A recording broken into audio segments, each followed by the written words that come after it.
इथेच विश्वाच्या कल्याणाची नांदी होते। म्हणून स्त्रीची प्रत्येक रूपात पूजा केली गेली पाहिजे।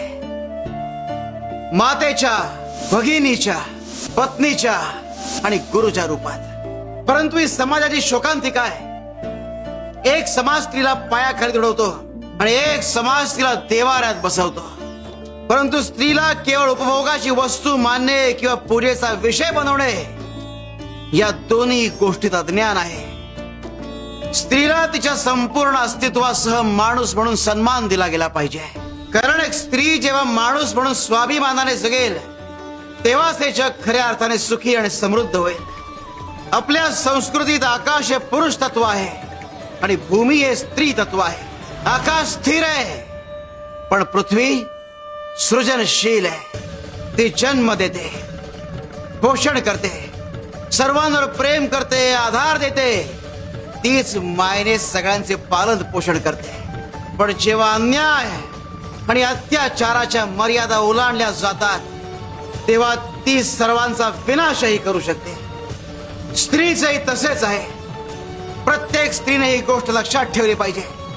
जशी तुमची मुलगी तुम्हाला प्रिय असते त्याचप्रमाणे तुमच्या घरात नांदायला आलेल्या मुलीवरही तितकंच प्रेम करा, माया करा।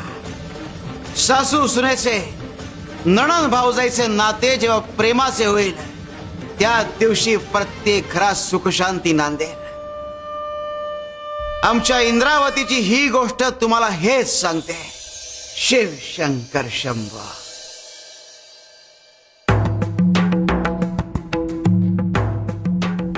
काय रे, बार्शीला चाललायस ना? हो स्वामी। बार्शीला इनामदारांच्या घरी जायचं। त्यांची इंद्रावती नावाची लेक आहे, तिला निरोप द्यायचा। काळोख पडला की घराच्या बाहेर पडायचं नाही, कळलं? चल। देतो निरोप।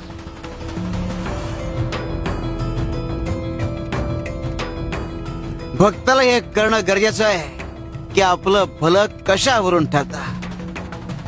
शिव शंकर शंभो। श्री गुरुदेव दत्त, श्री गुरुदेव दत्त, श्री गुरुदेव दत्त, श्री गुरुदेव दत्त, श्री गुरुदेव दत्त। काय ग इंद्रा, नाही रुखवताचा घड्या रंगवता रंगवता जावई बापूंचं नाव नाही ना लिहितेस?